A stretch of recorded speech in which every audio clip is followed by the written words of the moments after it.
In this video, we're going to use the Sitelok software from VibraLogics to add a login to our RapidWeaver website. Now, Sitelok from VibraLogics is a paid-for piece of PHP software that can actually be installed on any website. It also does a lot more than just logins. As it says here, it is a website membership piece of software. So you can do memberships and things like that.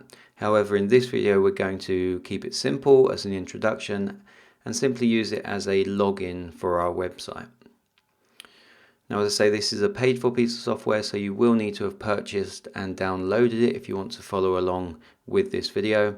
However, if you just want to get an overview, follow along and you can decide whether you think it's worth it at the end. Okay, the other piece of software we're going to be using is the Sitelok stacks from Joe Workman. Again, these are a paid for set of stacks and we will be using them extensively to integrate the Sitelok software nicely into our website. And this is so that we don't have to do any PHP coding or know any code. We simply add the stacks to our site and everything is handled for us. Okay, so once you have both of those purchased and installed or downloaded, we can move on.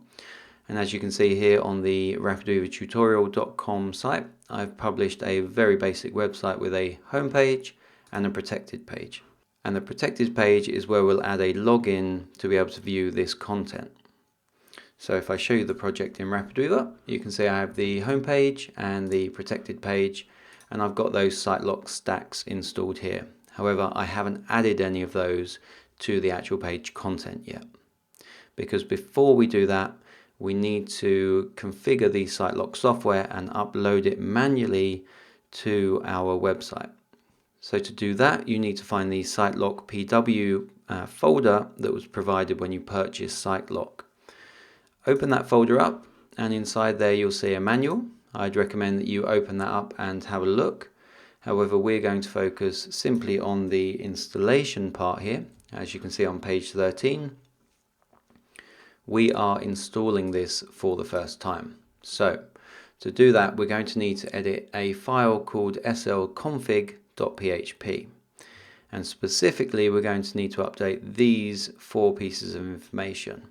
So the database host name, the actual database name, your database username, and the database password. Now, if you're unsure of what any of these details are, you're going to need to contact your hosting company. I simply can't give you the exact details, obviously because the username and password are going to be unique, but also because I don't know what your host is going to be or your database username. A lot of hosts will give you a phpMyAdmin area or some sort of database management area in your cPanel. However, it's going to depend on your hosting company. As I say, contact them for your database login information and you'll then be able to follow along with the rest of this video. Okay, once you have those details, if we go back to the Sitelok PW folder, we need to open up this slpw folder inside of a text editor. So I'm going to open up my text editor here. And I've got the slconfig.php file open, and I've already modified those four variables. So you'll find them at the very top of the file, and you'll see here I've got my host name, my database name, the user, and the password. Once you've updated those variables, save this file, and we're then ready to upload it via FTP to our server. So I'm using Transmit, and as you can see here, I've already uploaded that slpw folder to the root of my server. So it's very important. You need to ensure that this is at the root of your server, not inside any subfolders. It must be at the root. So as you can see here, I've got public HTML, and then directly inside of there, the slpw file. Okay, once that has uploaded, if we go back to the installation instructions, we've saved the config file, we've then uploaded it via FTP. We then need to open our browser and go to yoursite.com/slpw/install.php. So if I go back to the browser, all we need to do is go to our domain name /that path. And there we can see the installation was completed successfully. Okay, you'll then see that there is a login to the Sitelok control panel and a default username and password here. So if we go to that URL there, slpw/index.php, we can then log in as admin and let me in. And we click login to make sure that's working. And yep, there we can see we now have the Sitelok dashboard available to us.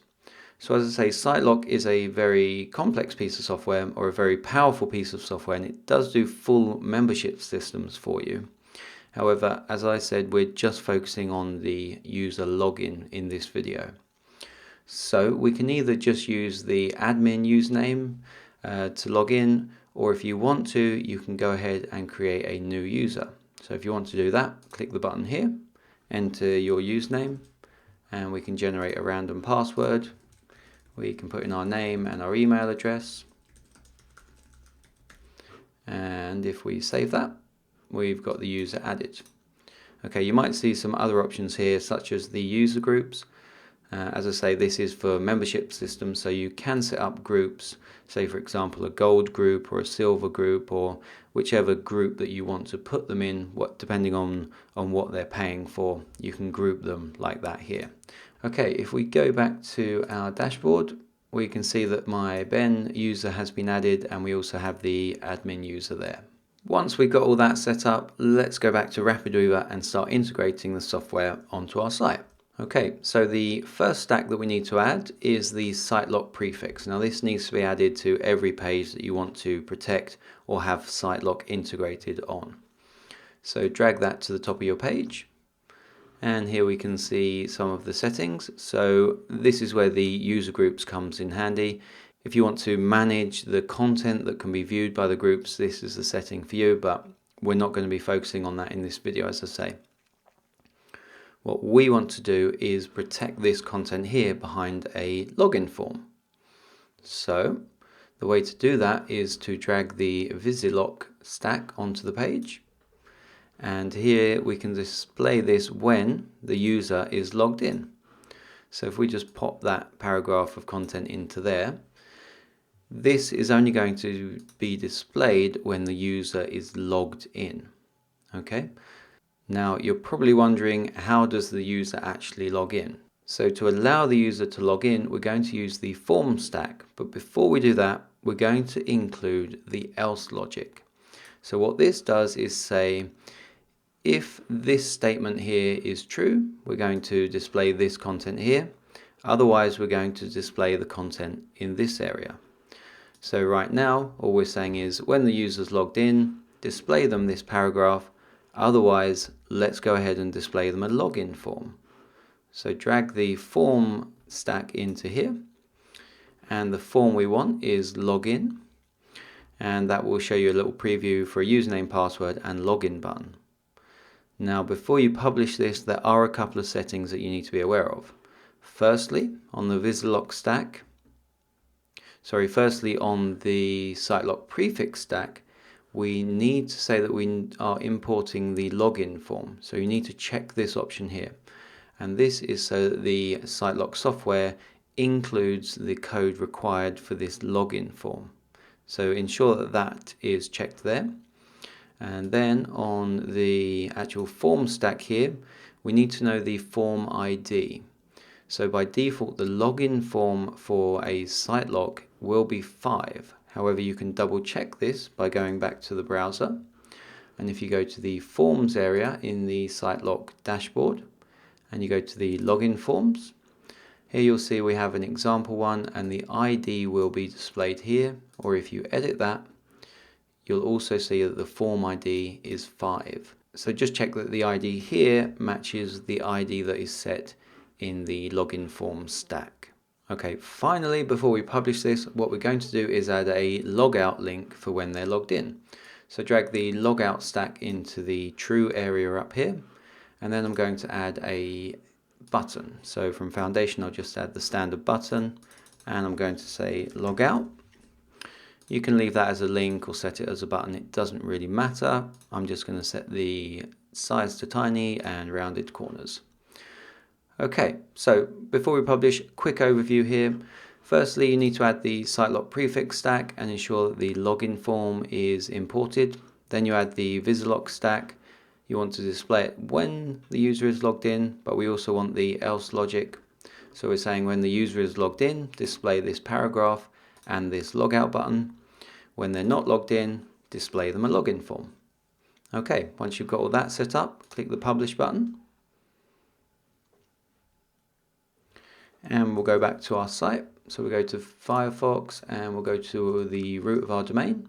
We can view the home page as normal. This isn't affected by the Sitelok software.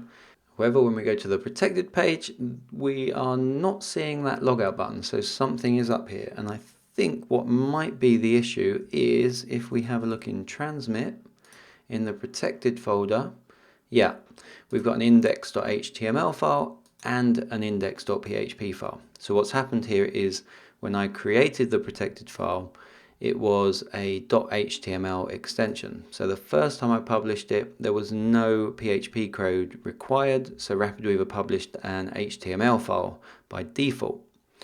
Now the way that my server is set up is that an index.html file will be preferred to the index.php file. So we're not actually being displayed this file when we view the current page here in the browser. So there's a couple of ways to fix this. Firstly, you can ask your host to prefer index.php files over index.html files, or you can simply log in and delete that index.html file. And I'll prove that this is the case by going to protected/index.php, and there we can see the logout button. So as I say, the problem was that the Sitelok stacks required PHP, so it changed the extension in RapidWeaver. However, when we republished, that index.html file is not deleted. So the simplest way is to just delete that. Then when we go to the protected page, we will see the logout button. So because we were already logged into the Sitelok dashboard, we're already logged into the front end of our website. So if we log out now, we'll then be displayed the login form. So if we go ahead and log in as admin with the default password, which was let me in, I believe, and log in. Then we are redirected back to the page and we displayed that content that was only to be displayed when we're logged in. So if we go back to RapidWeaver there, you can see when we're logged in, we get the paragraph and the logout button. And then when we logged out, we were shown the login form. Okay, obviously there is a lot more to Sitelok than I've shown in this video. As I said, it is a full membership system. This is just a quick overview to get it integrated into your site and show you how you can use it for user logins. Now, I would probably recommend doing this if you're thinking that your site is going to grow over time, simply because the Sitelok software can grow with you. You can do user groups, you can do a lot more with the Sitelok software than some of the other simpler options that I've shown you in this course. Now, just before we wrap up this video, I want to show you that on the form here, we can use the theme styles, because if we go back and log out here, you'll see we get these styles here, which are kind of the default styles from the Sitelok software. So we get this kind of funky gradient button and stuff like that, and the blue highlights. Now that might not match the look of your site.